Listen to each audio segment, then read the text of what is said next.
Boa noite, meus queridos, de volta com o nosso estudo do livro de Jó, não é? Pelo que a gente está marcando aqui na minha maneira de contar, né? Seria a parte 7, não é? A gente está indo bem devagar e hoje a gente vai fazer uma revisão, certo? Então você que está assistindo hoje pela primeira vez, a gente vai fazer uma revisão, tá bom? E para isso a gente vai fazer uma leitura lá de um texto do monólogo de Jó no capítulo 3. Depois nós vamos rever o primeiro discurso do amigo dele. Ele faz a resposta de Jó e pronto, vamos dar por terminada a nossa revisão, viu? A gente colocou todo o texto dessa vez na tela, então é uma espécie de aprofundamento, né? A gente tem repassado os temas dos discursos dos amigos de Jó, do próprio Jó, mas é gratificante a gente mergulhar ainda mais fundo no texto, sem omitir detalhe nenhum, para que a gente possa aproveitar esse diálogo, não é? A história da altercação dos amigos de Jó, a partir do seu ponto de vista e da surpresa deles em dialogar com alguém muito íntimo de Deus, né? O Antigo Testamento é um livro que nos revela a pessoa de Deus, né? Ele estabelece os princípios do nosso relacionamento com Deus. Claro que Deus se revela totalmente em Jesus, mas ele continua sendo uma pessoa com quem a gente dialoga, né? Com quem a gente se relaciona, né? Então o Antigo Testamento nos mostra modelos de relacionamento, né? E o modelo de Jó é um dos mais íntimos, né? E bem rico de nos ensinar, né? Didaticamente, detalhadamente, a maneira de se relacionar com Deus. Vamos orar? Nós queremos dizer que a dona Cacilda, que é prima da minha sogra, está melhorando. Vamos agradecer a Deus a melhora dela, não é? A tia da Leilane também está resistindo, não é? Nós estávamos orando por dona Aldira, Deus a chamou, ela está com o Senhor no céu, não é? E nós pedimos o consolo de Deus para todos os familiares, uma linda família, uma extensa família. A gente então, todos crentes, isso facilita muito, né? Por causa da certeza e do reconhecimento da salvação deles, da salvação da sua mãe, avó, esposa, enfim. Vamos orar pelo esposo dela, o senhor Eduardo, 92 anos. Vamos orar, agradecer a Deus a sua vida e orar também por ele, não é? Vamos orar nesse instante. Senhor, muito obrigado pela tua palavra, obrigado por estarmos aqui reunidos para estudar, obrigado pela maneira de transmiti-la e obrigado para aqueles também que estão atentos, estão buscando esse momento, essa presença, sejam da nossa igreja, sejam de outras igrejas. Continuamos pedindo pela vida do pastor Moaire e sua família lá no Paraná e outros pastores mais, pessoas, Senhor, que nessa fase estão enfrentando dificuldades, os que enfrentaram perda e agora esse repique, como se costuma dizer, né? Lá na Europa pensa-se uma nova onda, espera-se. A gente pede a Ti, Senhor, que Tu estejas agindo. Reconhecemos o Teu poder, reconhecemos a Tua soberania. Então, Senhor, entregamos nas Tuas mãos para que Tu possas estar agindo, não é? E consolando essas pessoas que perderam seus entes queridos. E também, Senhor, advertindo o mundo para essa situação, não é? Para que eles se voltem para a Tua palavra, há um descrédito, né? Jesus mesmo se pergunta se na vinda do Filho do Homem ele encontraria fé na terra. Cada vez mais distante as pessoas estão de Deus. E a Bíblia diz que sem fé é impossível agradar a Deus. Então, Senhor, que haja um alerta, aliás, da parte do Teu próprio povo, aquele que está mais perto de Ti, mais próximo da Tua palavra, que tem autoridade para testemunhar. Não deixe de apontar o caminho do Evangelho. É o que nós pedimos em nome de Jesus. Amém. Vamos cantar? Nós vamos repetir aquele hino 40. Lembram? Um hino muito bonito e que fala exatamente de momentos de aflição, de momentos de dor, não é? Esse hino Deus proverá, não é? O que se pode esperar num momento de aflição, num momento de dor. Olha, a única coisa que a gente pode ter certeza de que vai ocorrer, né? Deus proverá. E no 40 de Salmos e Hinos, vamos cantar juntos.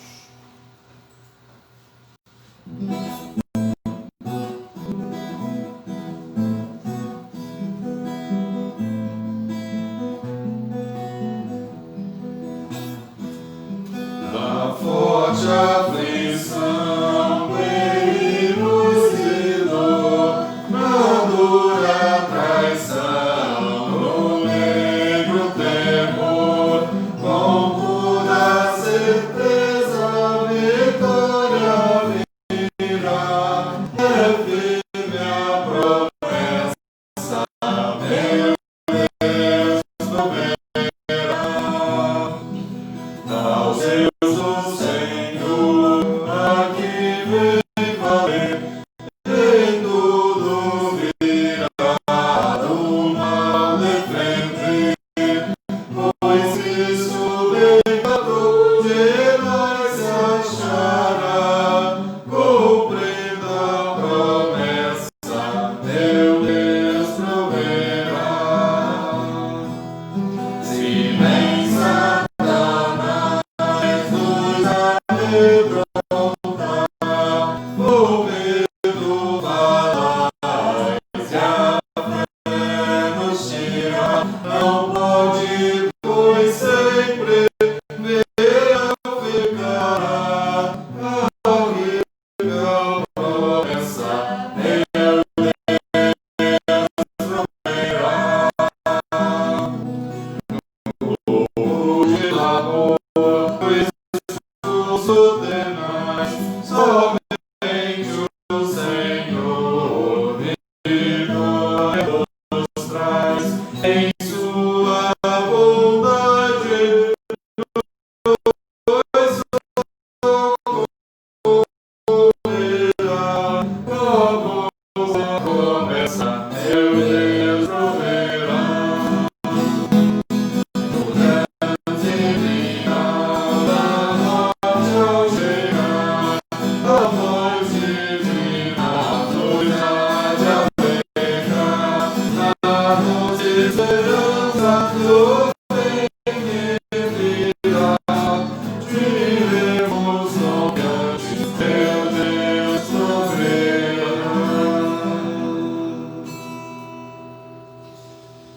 Nós convidamos aqui a nossa congregação, né, a ler conosco o monólogo de Jó. Já que nós estamos fazendo uma revisão, nós vamos, você vai acompanhar conosco os capítulos de 4 a 7, então nós vamos ler o que antecede os capítulos de 4 a 7, revisão prometida, que é o monólogo de Jó lá no capítulo 3. Então nós estamos recordando do começo, né? Passou, não vamos revisar a parte em prosa, que é a parte inicial do livro, capítulos 1 e 2, que retrata a provação por qual Jó passou, mas a primeira fala dele, quando seus amigos vão visitá-lo, é interessante. Na sua Bíblia, você acompanhando o capítulo 2, de 11 a 13, somente 3 versículos do capítulo 2, ouvindo, pois, 3 amigos de Jó, todo este mal que lhe sobreviera, chegaram, cada um do seu lugar. Ele faz o temanita, Bildade, o suíta, e Zofar, o naamatita, e combinaram ir juntamente, condoer-se dele e consolá-lo. Levantando-se eles de longe os olhos, e não o reconhecendo, ergueram a voz e choraram, e cada um, rasgando seu manto, lançava pó ao ar sobre a cabeça. Sentaram-se com ele na terra 7 dias e 7 noites, e nenhum lhes dizia palavra alguma, pois viam que a dor era muito grande. Então, interessante essa postura, não é? Bem ao estilo oriental, de silêncio, não é? Silêncio diante do sofrimento, não é? Então, vamos ler de 2 em 2 versículos. Quem quebra o silêncio é Jó, e dizendo exatamente isso que a gente vai ler aqui. A gente vai ler de 2 em 2 versículos, depois nós vamos dar continuidade com a reação do primeiro amigo de Jó a essa fala dele.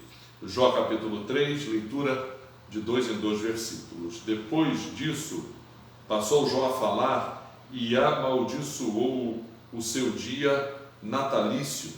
Disse Jó: pereça o dia em que nasci e a noite em que se disse, foi concebido um homem.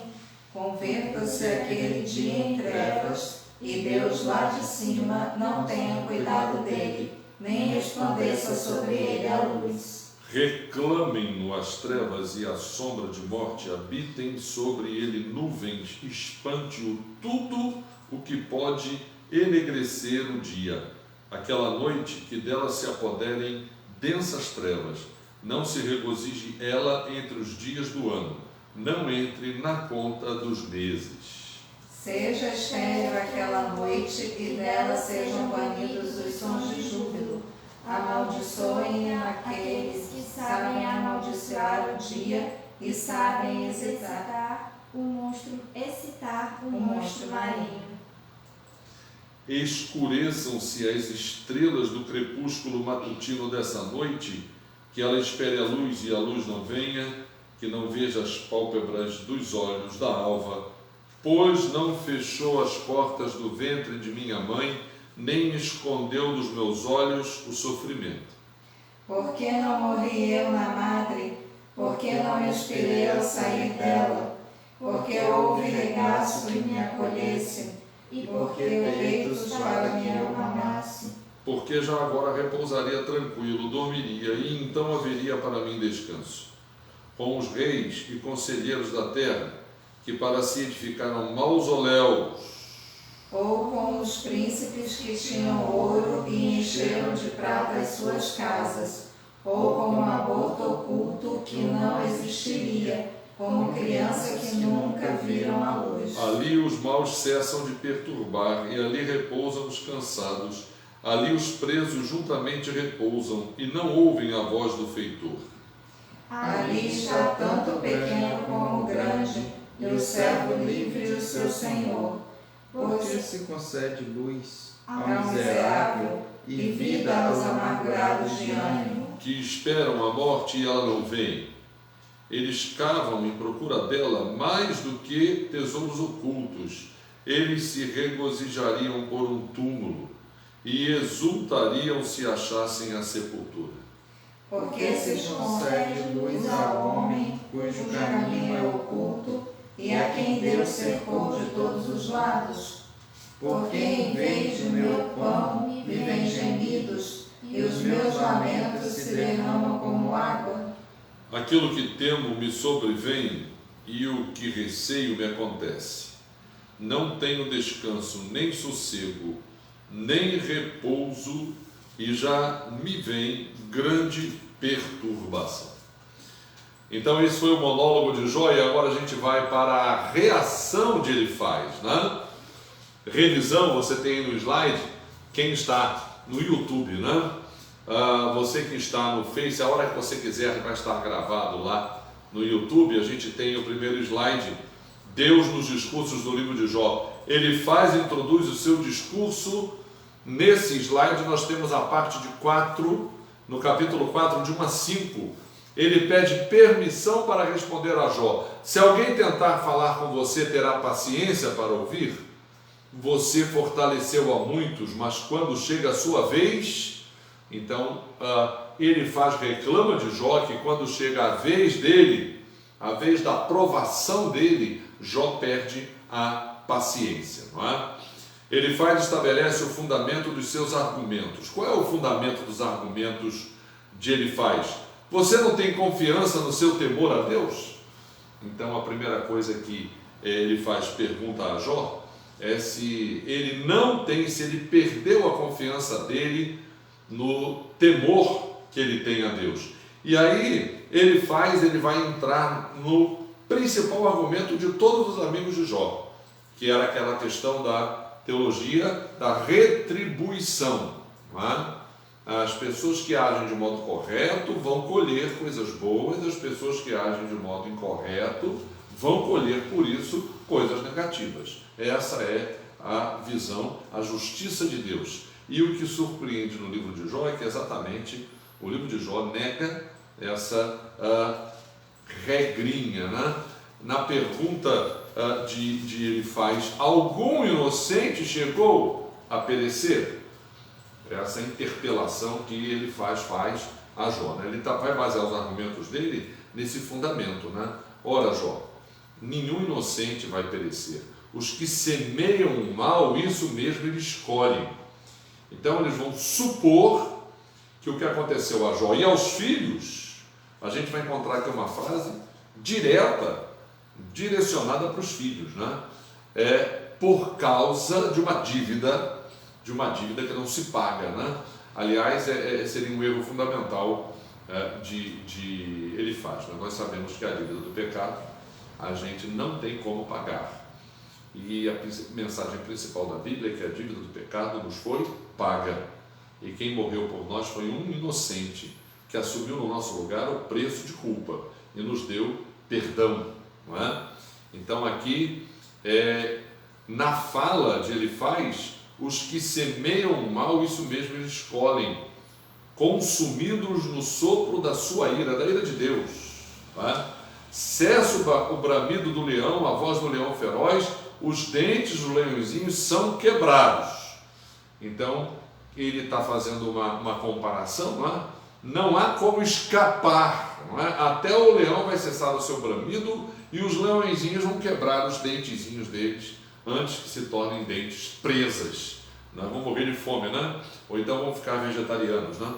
Porque ele diz que é líquido e certo, não é?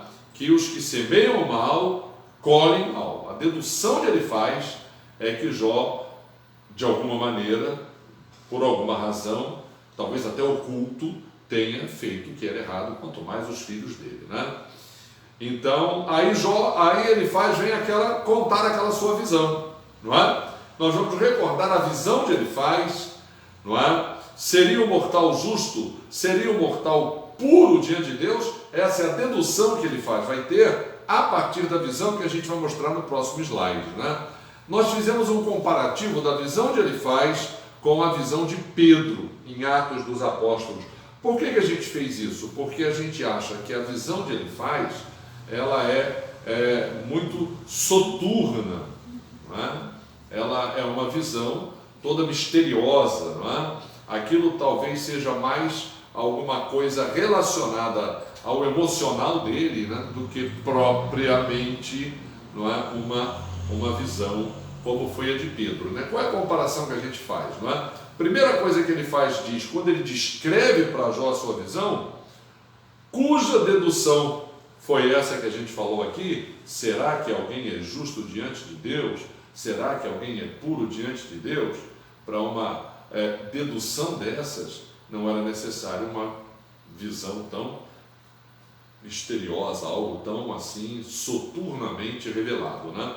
A primeira coisa que a gente vê então no capítulo 4:12 de Jó é uma palavra em segredo, uma palavra que foi sussurrada, né? Então, segredo e sussurro são palavras assim mais ou menos do mesmo campo semântico, né? Quem segreda sussurra, não é?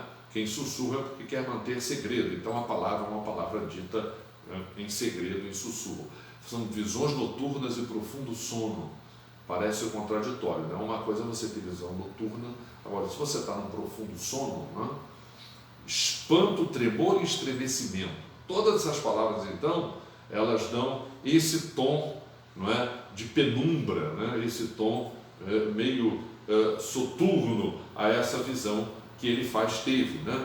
O espírito, o arrepio e o irreconhecível na visão de Elifaz. E no versículo 16, um vulto, silêncio e uma voz. Na visão de Elifaz, essa voz é uma voz misteriosa.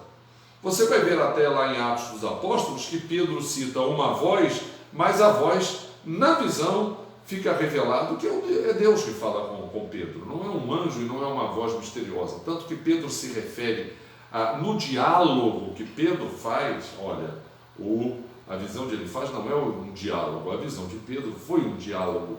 e Pedro se refere ao seu interlocutor, a pessoa com quem Pedro está falando, ele se refere por Senhor. Então Pedro estava falando com Deus. Então, onde foi o lugar da visão de Pedro? No eirado. O eirado é um terraço, gente. O eirado é uma parte de cima de uma construção da época lá de Atos dos Apóstolos. Na hora sexta é contada a partir de 6 horas da manhã. 6 com 6 dá 12. 12 horas, sol a pino. A visão de Pedro não foi noturna, foi no momento do sol a pino. E Pedro, ele não estava dormindo, ele não estava no profundo sono. Pedro subiu ao eirado no meio-dia para orar, para falar com Deus. O jogo aberto, certo? Sobreveio um êxtase. Então, êxtase, olha, êxtase pode ter uma série de variantes. O que é um êxtase, né? Mas só que no caso de Pedro vai ficar explicado. Não é uma visão noturna, uma coisa imprecisa, aquele espanto, tremor, estremecimento, arrepio, vulto. Não. O que vai ficar explicado, descrito na visão de Pedro, é aquela visão do lençol, seguro pelas 4 pontas, cheio de animais por dentro. É um êxtase porque Pedro estava vendo uma coisa que era virtual, vamos dizer assim, né? Que não existia, não é? Então, céu aberto, clara visão. Essas palavras estão lá em Atos 10, 11 a 12. O céu se abriu e houve uma visão clara, não era escura, não é? Uma voz, essa voz era de Deus. Nós já dissemos que ele diz uma voz porque ele não identificou que voz. No caso de Pedro, uma voz era a voz de Deus. Pedro vai dialogar, vai falar e vai ouvir o que Deus tem a dizer. Houve um diálogo, não é o caso da visão de Elifaz. E repetição 3 vezes. Se você olhar em Atos 10, 15 e 16, 3 vezes isso aconteceu. É uma confirmação. Então a gente pode duvidar sem nenhuma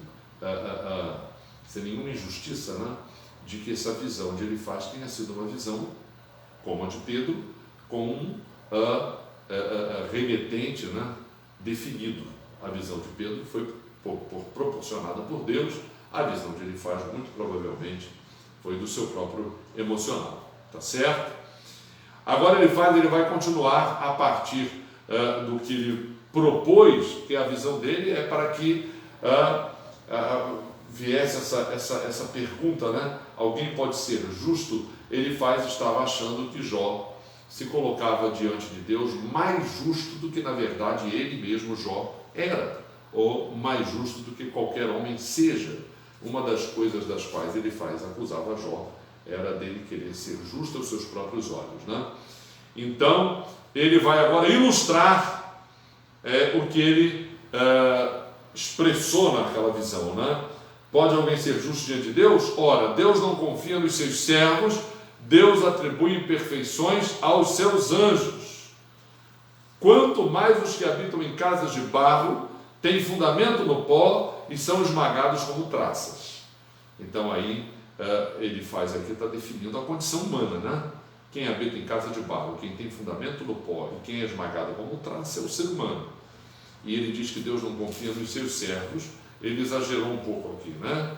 Deus atribui imperfeições aos seus anjos. Até que está sendo mais preciso do que deveria. É claro que Deus atribui imperfeições aos seus servos, não é? Mas Deus confia sim nos seus servos, não é? Deus, lá no texto de Paulo a Timóteo, Paulo diz que ainda que a gente fosse infiel com Deus, Deus permaneceria fiel. Deus vai corrigir, Deus vai disciplinar, Deus vai interpelar, mas Deus vai trazer o seu servo de novo para vai corrigir para a sua própria comunhão e corrigir o seu caminho, né? Salmo 23 diz que Deus nos guia pela vereda da justiça por amor do seu nome, não é? Então, esses seres humanos que ele está dizendo aqui, que habitam em casas de barro, têm fundamento no pó e são esmagados como traças, nascem de manhã, destruídos à tarde. perecem para sempre, e não se faz deles caso. Então aqui é uma visão bem depreciativa de Elifaz com relação ao ser humano, evidentemente enquadrando Jó. Não é? Essa fala de Elifaz para Jó é professoral. Não é? Elifaz narrou essa sua visão exatamente para fazer Jó entender: seria o mortal justo diante de Deus?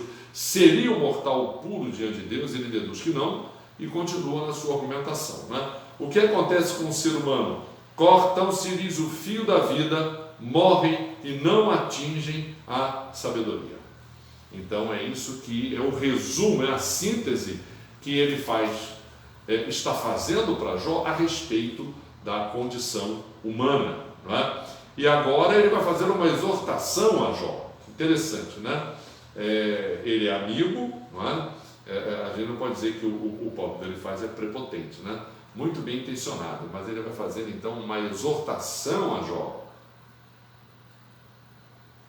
No versículo 1 do capítulo 5, chama agora Jó: haverá quem te atenda, para qual dos santos anjos te virarás? Não é? Até um desafio que ele está fazendo a Jó de invocar anjos, né? Entendeu? Então ele continua dizendo, né? E agora a gente vai ver que ele vai carregar pouco na sua argumentação, não é? Segundo ele o destino quanto mais do louco, ele agora vai supor que Jó fosse um louco, nessa tentativa de se justificar a si mesmo. Lembrando que ele é que atribui a Jó uma tentativa de Jó se justificar, ou de parecer mais justo do que na verdade é. Isso não passa pela cabeça de Jó, não é? Isso aí está amarrado na dedução que os amigos fazem, é que tremenda tragédia na vida de Jó, que afetou a vida dos filhos, os bens de Jó, tudo que ele tinha ele perdeu, e a sua saúde só pode ter uma razão, é uma punição de Deus, é um castigo divino, e é castigo divino por causa do pecado, não é? Então agora ele vai descrever para Jó o destino definitivo, quanto mais do louco. Ele supõe que seria uma loucura Jó se considerar mais justo do que na verdade é, não é? Então, ira, zelo do louco, isso destrói, não é? O zelo do louco destrói, a ira de Deus se levanta contra o tolo. A ira de Deus, ele se destrói e ele morre, não é? Vamos ler esse versículo, Jó 5:2. Quem pode ler para mim?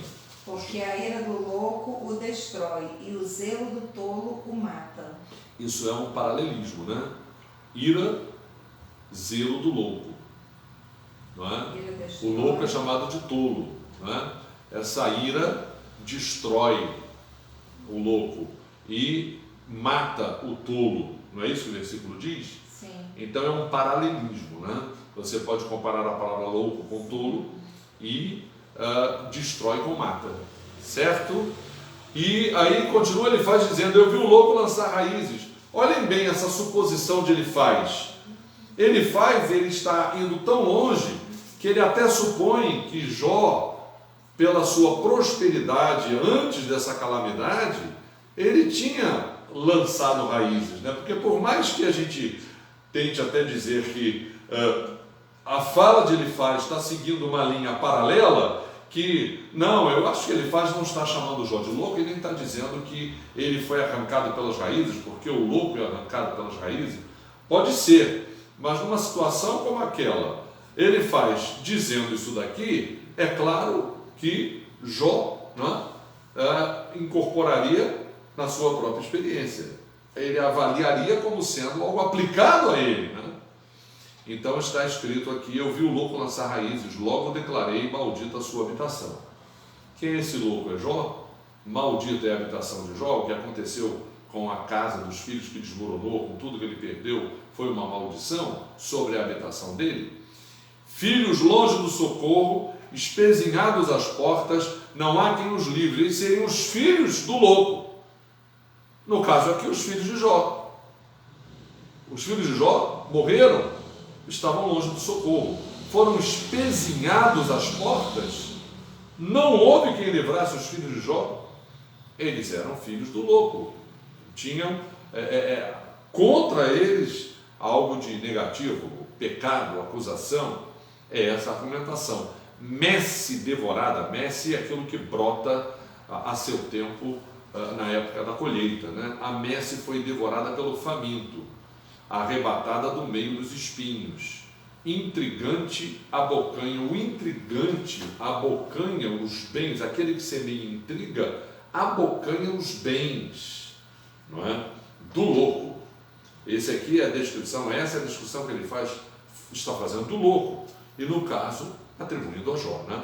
A aflição não vem do pó nem da terra que brota o enfado, né? Então a aflição não é à toa que ela acontece, tem que ter uma causa.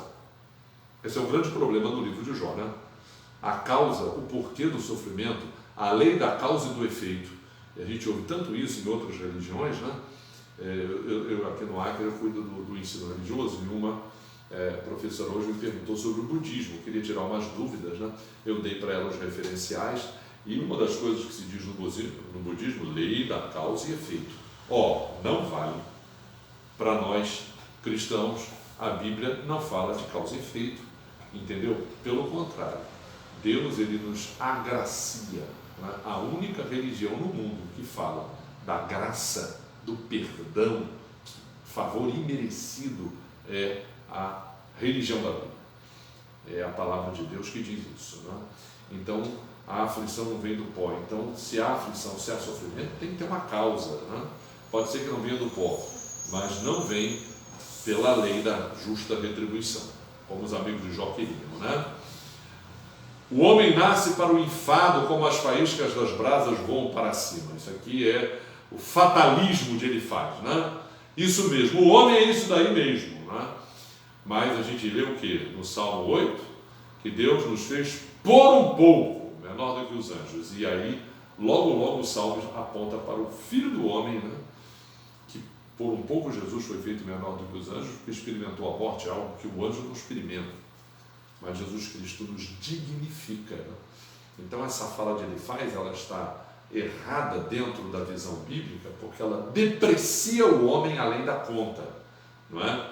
Elifaz passa a dizer a Jó qual seria a sua postura como exemplo para ele. Agora Elifaz vai, depois que ele enquadra Jó, não é? Chamando de louco, ou dizendo que havia culpa, talvez escondida, né? Nos filhos e na vida de Jó. Agora Elifaz vai dizer: olha, se eu fosse você, quanto a mim eu buscaria a Deus e a Ele entregaria a minha causa. O próximo slide, palavra final de Elifaz. São 2 slides com essa palavra final dele. Vamos aos conselhos de Elifaz. Olha, quanto a mim eu buscaria a Deus. Jó, te aconselho a buscar a Deus. A Ele eu entregaria a minha causa, essa sua causa. Jó, entrega a Deus.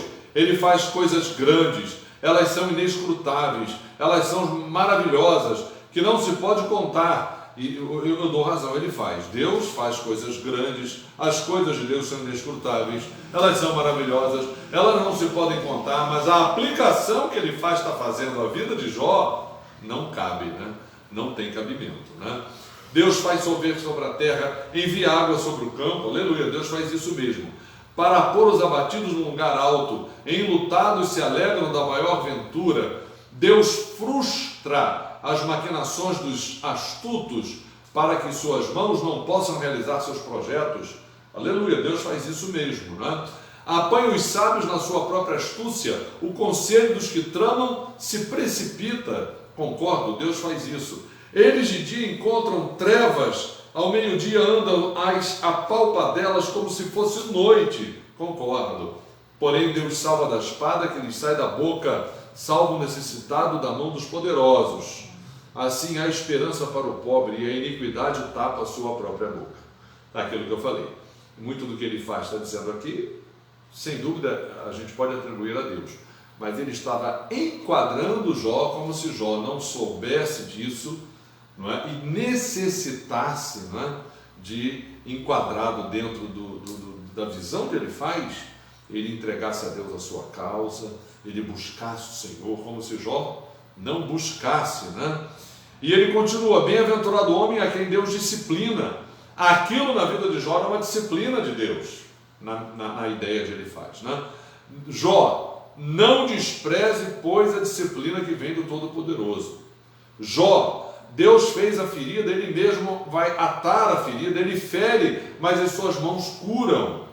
6 angústias, Jó, de 6 angústias Deus vai te livrar, na 7ª o mal não vai te tocar, na fome Deus vai te livrar da morte, na guerra do poder da espada, do açoite da língua estarás abrigado, do açoite da língua estarás...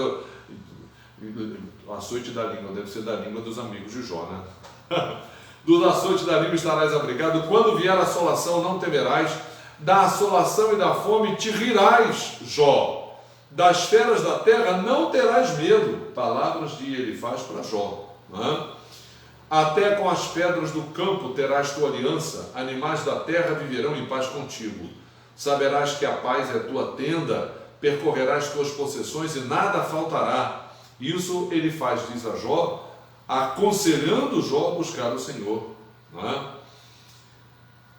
Multiplicar-se-á a tua descendência, a tua posteridade como a erva da terra. Em robusta velhice, Jó, entrarás para a sepultura, como se recolhe o feixe do trigo a seu tempo. Eis que o havemos inquirido, e assim o é. Elifaz encerra o seu discurso dizendo: Jó, a gente tem perguntado, a gente tem inquirido, a gente tem buscado isso no contexto dos sábios, e é assim que é. Ouve e medita nisso para o teu bem. Essa é a palavra final de Elifaz, né? Vamos ver agora a resposta de Jó. Ó, se a minha queixa de fato se pesasse, né? É como se Jó dissesse assim: você não está entendendo nada, Elifaz. Eu queria pesar a minha queixa. Contra ela numa balança se pusesse a minha miséria. A minha queixa é proporcional à minha miséria. Eu queria colocar as duas numa balança. Eu pesaria mais do que a areia dos mares. A minha queixa pesa mais do que toda a areia de todas as praias. As minhas palavras foram precipitadas? Ele está dizendo, ele está admitindo. Ou é uma espécie de pergunta, né? Tudo bem, eu posso até admitir, ele faz que as minhas palavras, nesse trecho que nós lemos do monólogo, né? Do amaldiçoar o dia do nascimento, foram precipitadas.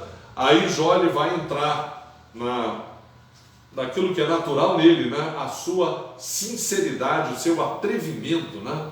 Nós mencionamos um texto de Hebreus que diz que nós temos ousadia para entrar no Santo dos Santos, né? Santo dos Santos era o lugar onde entrava o sumo sacerdote uma vez no ano, mas a Bíblia diz que o Santo dos Santos lá no céu é o lugar onde nós temos ousadia para entrar, porque Jesus é a âncora da nossa alma, né?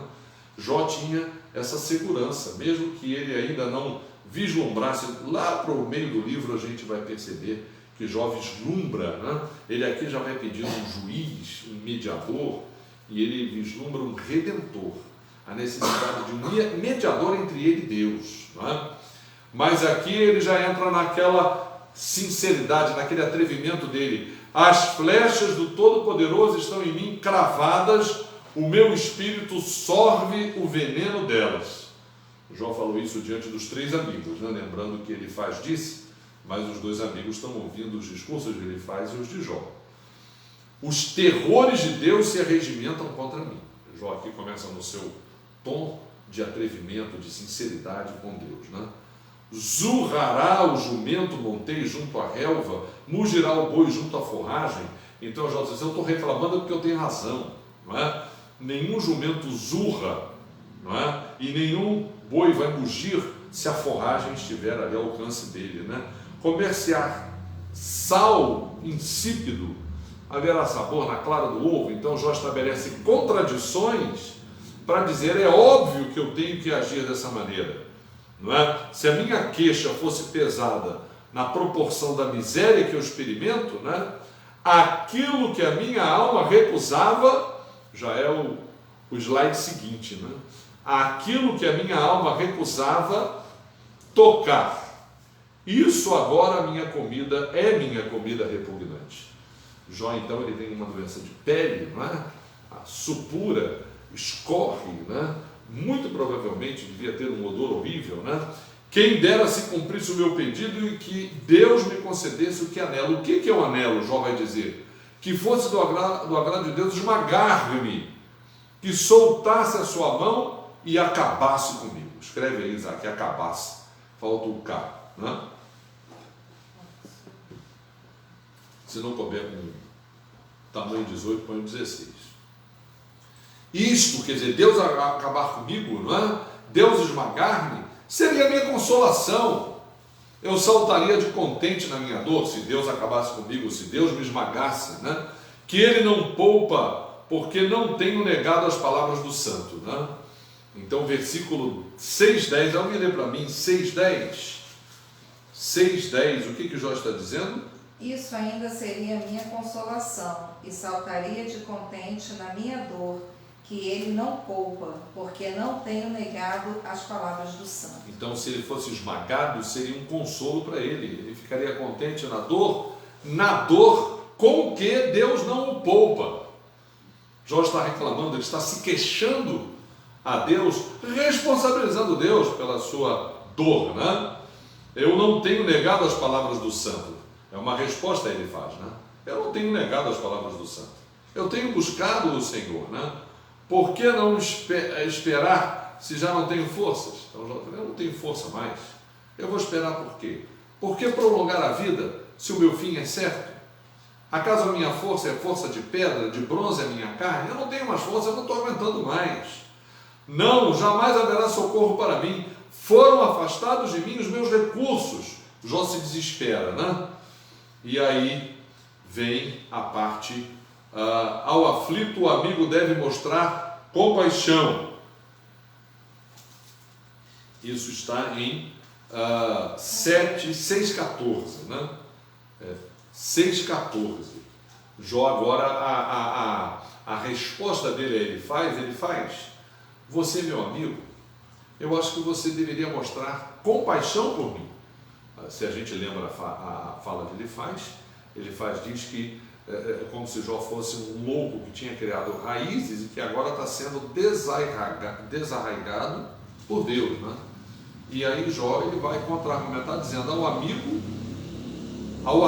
amigo, né? Ao aflito o amigo deve mostrar compaixão, ao menos que tenha abandonado o temor do Todo-Poderoso. Agora vem uma respostazinha direta, ele faz. Você tinha que demonstrar compaixão, eu estou aflito, a não ser que você tenha abandonado o temor do Todo-Poderoso, né? E aí Jó vai passar a dizer o que aconteceu com os seus circunstantes, as pessoas que o cercavam. Os meus irmãos alevosamente me trataram. Esses meus irmãos, ou fossem irmãos os parentes, ou fossem irmãos as pessoas que eram amigas dele, as pessoas das suas relações, Jó está reclamando. Eles são como o ribeiro, como a torrente que transborda no vale, turvada com o gelo e com a neve que nela se esconde, torrente que no tempo do calor seca, emudece, desaparece do seu lugar, não é? Desviam-se as caravanas dos seus caminhos, sobem para os lugares procurando os ribeiros e desolados perecem. Jó falou, agora que eu precisava deles, sumiram. E ele continua com essa comparação que ele faz. As caravanas de Temar procuram a corrente, os viajantes de Sabá suspiram por essa corrente, ficam envergonhados, confiaram nela, chegando ali confundem-se. Assim também vós outros, sois nada para mim. Vede meus males, vos espantais. Então se acovardaram diante. Isso é muito comum, infelizmente, né? Às vezes a gente fala que quando as pessoas precisam de ajuda, né? E as pessoas, os antigos amigos, ou os circunstantes, ou enfim, né? Jó estava naquele momento que ele precisava de ajuda, né? Acaso disse eu, dai-me um presente, eu de presente a vocês, oferecei-me um suborno da vossa fazenda? Não foi isso que eu pedi, não é isso que eu quero, né? Livrai-me do poder do opressor, redimi-me das mãos do tirano. Eu não estou pedindo nada que seja uma sobrecarga, né? Eu quero apenas compaixão. Ensinai-me e eu me calarei. Agora já está sendo irônico, né? Depois que ele reclamou que os amigos o abandonaram, agora ele está sendo irônico, né? Então podem me ensinar, eu vou até me calar. Vocês vão me ensinar? Dai-me a entender em que eu tenho errado. Agora tem que me mostrar em que eu tenho errado, né? no que eu estou errado. Eu acho que vocês estão um pouco longe, né? Vocês têm que mostrar qual é o meu erro, né? Como são persuasivas as palavras retas. Ó, foi irônico de novo, né? Se vocês me convencerem, se vocês tiverem persuasão, né? As palavras retas são persuasivas. Mas que é o que repreende? Qual é a vossa repreensão? Eu não estou entendendo aonde vocês querem chegar, né? Acaso pensais em reprovar as minhas palavras, ditas por um desesperado ao vento? Então quer dizer que eu estou desabafando com Deus, e vocês vão pegar e vão pesar cada uma dessas palavras e vão reprovar, né? Como se fosse uma correção, né? Vão ticar aquilo que vocês acham que é certo, aquilo que vocês acham que é indevido, não é? Agora, pois, se sois servidos, olhai para mim, vede que não minto na vossa cara. Tornai a julgar, vos peço, não haja iniquidade. Tornai a julgar e a justiça da minha causa triunfará. Procurem me entender, não é? Procurem me entender, procurem entender os meus argumentos. Há iniquidade na minha língua? Onde é? Onde? No que eu falei? Onde? No que eu falei há iniquidade, né? Não pode o meu paladar discernir as coisas perniciosas, não é? E aí Jó, ele desabafa com os amigos, dizendo: eu não tenho condições de avaliar o que eu estou dizendo, não tenho condições de avaliar que não há iniquidade nas minhas palavras, né? E agora ele vai argumentar como é penosa a vida. Jó agora vai retomar um outro curso no seu discurso. Não é penosa a vida do homem sobre a terra? Jó argumenta de como é penosa a vida, capítulo 7, de 1 a 10. Não são os seus dias como de um jornaleiro, como um escravo que suspira pela sombra, como um jornaleiro que espera pela sua paga. Ele está comparando os dias do ser humano, os dias de um trabalhador, de alguém que tem uma jornada estipulada de vida curta, né? Que segue uma sequência determinada, rotineira, que finda, que passa, né? Assim me deram por herança meses de desengano, noite de aflição me proporcionaram. E aí já vai dizer a sua condição como estava, né? Ao deitar-me digo quando me levantarei, mas a noite é comprida, farto de me revolver na cama até a alva. Jó tinha insônia, Jó não dormia por causa das suas feridas, por causa das suas dores, né? A minha carne está vestida de vermes e crostras terrosas. A minha pele se encrosta e de novo supura. Ele está dizendo que ela inflama, arrebenta, supura, escorre, secreção, né? Os meus dias são mais velozes do que a lançadeira do tecelão, se findam sem esperança. Lembra-te de que a minha vida é um sopro. Aqui Jó já fala com Deus, não é? Os meus olhos não tornarão a ver o bem. Os olhos, os que agora me veem, não me verão mais. Os teus olhos me procurarão, mas já não serei. Aqui Jó falando com Deus, não é? Tal como a nuvem se desfaz e passa, aquele que desce à sepultura jamais tornará a subir. Não é que Jó não esteja dizendo aqui que ele não crê na ressurreição, não é isso. Ele está falando na perspectiva desta vida. Na perspectiva desta vida, quem morre não retorna mais. Ainda assim, aquelas pessoas que Jesus ressuscitou voltaram a morrer, né? E estão aguardando a ressurreição, não é? Nunca mais tornará a sua casa, aquele que morre. Nem o lugar onde habita o conhecerá jamais. Jó está falando então dessa sua condição. Como é penosa a vida do homem, curta e sofrida, não é? Agora, Jó justifica a ousadia de sua fala. Então é por isso que eu me atrevi desse modo, como eu falei aqui, não é? Por isso não reprimirei a boca. Aqui Jó vai escandalizar os amigos, né?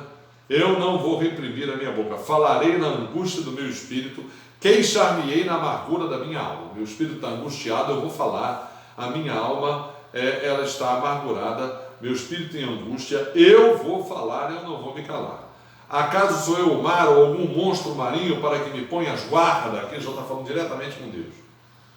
Altíssimo, se esses camaradas estão certos, se por acaso eu pequei, por acaso eu sou um monstro marinho, eu sou o mar, você vai ficar agora vigilante, tomando conta, como diz aqui no Acre, tomando de conta da minha vida o tempo todo, dizendo eu, consolar-me-á o leito, a minha cama aliviará a minha queixa. Eu digo isso, vou dormir, o leito vai permitir que eu descanse. Então me espantas com sonhos, com visões me assombras, né?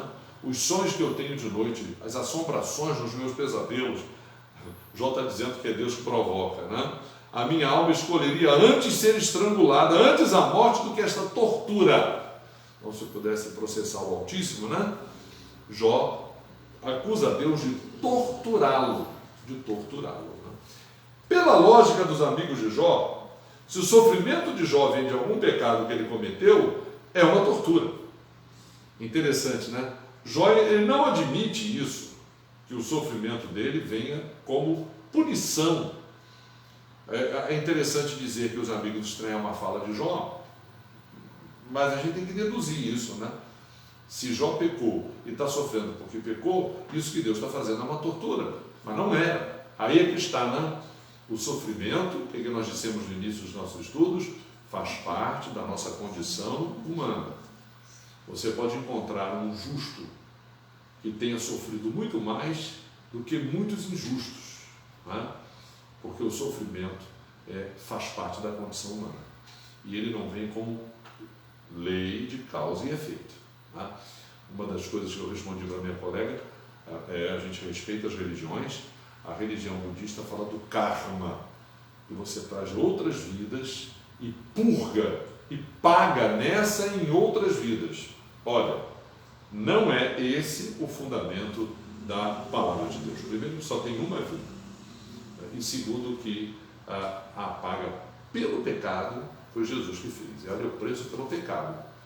Não é? Jesus não morreu para purgar o sofrimento dos outros, não, por pecado. Problema moral do pecado. Agora, o sofrimento continua fazendo parte da nossa vida, independente, evidentemente, que há uma série de posturas que podem trazer consequências negativas, não é? Claro que há coisas erradas que as pessoas fazem, que com a continuidade do fazer, uma das coisas, por exemplo, que são pregadas desde os anos 60, né? Que ainda não caducaram, ainda estão na atualidade, é o quê? O uso de drogas. E as pessoas dizem que o uso de drogas é um barato, é uma viagem. Sim. E as consequências negativas do uso de drogas? Os parentes, os familiares, quantas pessoas morreram por causa disso? Quanto se mata em função do tráfico? Então, essas questões são, claro, evidentemente, decorrentes do erro, do pecado, não é? Sem dúvida nenhuma. Mas não quer dizer que o sofrimento purga o pecado. Não. Não há essa relação de causa e efeito na Bíblia, né? Então, estou farto da minha vida, não quero viver para sempre. Deixa-se, pois, porque os meus dias, deixa-me, pois, porque os meus dias são um sopro. Jó reclamando com Deus, né? E pedindo que a sua vida seja o mais curta possível, né? E agora tem um erro aí nesse slide. Não é Bildade Suíta que vai responder aí, tá certo? Nesse slide aí tem um errozinho, tá? Na verdade, o que a gente vai ouvir agora é que o homem, que é o homem, para que tanto estimes e ponha nele o teu cuidado. Que é o homem? Essa perguntazinha que tinha que aparecer aí. Para que tanto estimes e ponha nele o teu cuidado. É ainda o atrevimento de Jó perguntando ainda para Deus a respeito, né, do valor do homem, né? 7:17. Alguém pode ler para mim 7:16 e 17? Estou farto da minha vida, não quero viver para sempre. Deixa-me, pois, porque os meus dias são um sopro. Isso. Que é o homem para que tanto estimes e ponha nele o teu cuidado. Está aí o elo, né, do slide anterior com esse slide aí. Só apenas essa frase que está em cima sobre a Bildade é para a próxima semana, né? Que é o homem para que tanto estimes e ponha nele o teu cuidado. Essa mesma pergunta do Salmo 8, que o Salmo 8 responde apontando para o Messias, apontando para Jesus, o homem perfeito, não é? Em quem nós somos batizados para que sejamos aceitos por Deus. Aleluia! Essa é a justiça de Deus, não é? Jesus é o justo, e aquele que crê em Jesus é justificado por sua fé, não é? A grande expectativa do Antigo Testamento, e o livro de Jó é um livro perspectiva. Não é? Os amigos de Jó falam a respeito da lei da retribuição, da causa e efeito, e Jó diz, não, eu espero é a graça de Deus. Claro que eu não sou justo diante de Deus, claro que eu não sou uma pessoa perfeita diante de Deus, mas não cometi o pecado dos quais vocês me acusam, não é? Intencional, nesse sentido, né? Cada manhã, que é o homem para que cada manhã o visites e a cada momento ponhas à prova, é o desafio na pergunta de Jó para Deus, né? Até quando não apartarás de mim a tua vista? Até quando não me darás tempo de engolir a minha saliva? Se pequei, que mal te fiz? Quer dizer, o que o meu pecado pode provocar em você? Pode, ó espreitador dos homens, por que fizeste de mim um alvo para ti? Essa pergunta, não é, quase que provoca um infarto nos amigos de Jó, né? Jó, pela mentalidade dos meus amigos, Altíssimo, não é? Eu pequei, então estou sendo punido por ti, não é? Então, se pequei, qual foi o mal? Me mostra, para que a mim mesmo me seja pesado. Interessante que a Bíblia diz que Deus mostra qual é o mal, né? Essa pergunta de Jó, se pequei, que mal te fiz? Deus mostra. No arrependimento, né? Na primeira vez que a gente crê em Deus, no começo da nossa vida de fé com Deus, a primeira coisa que Deus faz é nos mostrar o mal que fizemos. E aí vem o que? Deus aponta logo para a salvação que só Ele pode proporcionar, né? Para que a mim mesmo me seja pesado, né? Então a resposta de Jó ele vai encontrar, né? A gente sabe que no final do livro Deus vai demonstrar a Jó que ele é justificado por fé, não é? Sem dúvida nenhuma, mas por enquanto a pergunta de Jó, o atrevimento de Jó é que está na ordem do dia, né? Por que não perdoas a minha transgressão e não tiras a minha iniquidade? Pois agora me deitarei no pó, desculpem, não é? Está aí, saiu aí pós, mas é pó, e se me busca já não serei. Então Jó aqui está dizendo que ele vai, quer voltar para o pó, né? Ou então vai se humilhar diante de Deus, né? E ele realmente é tão frágil, né? Que pode ser que Deus o busque e não o encontre, por causa da fragilidade dele, né? Baseado naquilo que ele falou ali, da transitoriedade da vida, e de que morreu nessa vida, né? Como diz o salmista, né? O túmulo, né? O morto não te louva, né? Então a gente termina aqui essa fala de Jó, né? Essa revisão que a gente fez, né? E essa é a deixa para a entrada de Bildade, que é o amigo da próxima semana, né? Na verdade, nós já terminamos o discurso de Bildade e a resposta de Jó, mas estamos fazendo revisão, né? Tá bom? Então, a gente agradece a você que nos acompanhou até aqui e a gente espera que você esteja aproveitando, né? No sentido de acompanhar, mas também no sentido de voltar e reler os capítulos, como a gente fez hoje, nós fizemos uma releitura, né?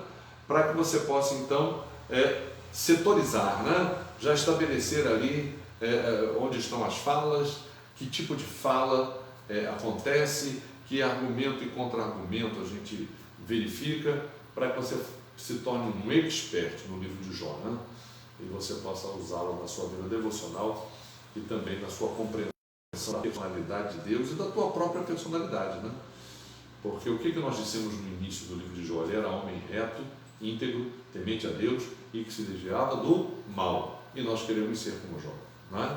Aliás, Tiago nos recomenda isso, né? Paciência de Jó é tudo isso que a gente está aprendendo com essa escola do retrato da vida dele, nessa sua experiência dura e no seu diálogo com os seus amigos, né? Agradecemos você. Vamos orar?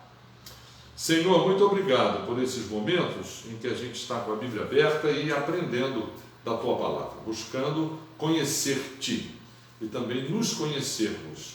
Louvamos o Teu nome. Obrigado pelos que estão conosco. Continua abençoando as famílias que nos ouvem, as pessoas com quem temos tido contato, por quem nós temos orado, os enfermos. Olha, Senhor, por eles, consola os que tiveram perda. Nós agradecemos, nós oramos em nome de Jesus. Amém. Amém. Sim? Vai lá no No YouTube, dê aquela clicada para a gente chegar aos 500 mil. Né? Ok? Um abraço. Igreja Congregacional Manuel Julião, canal do YouTube.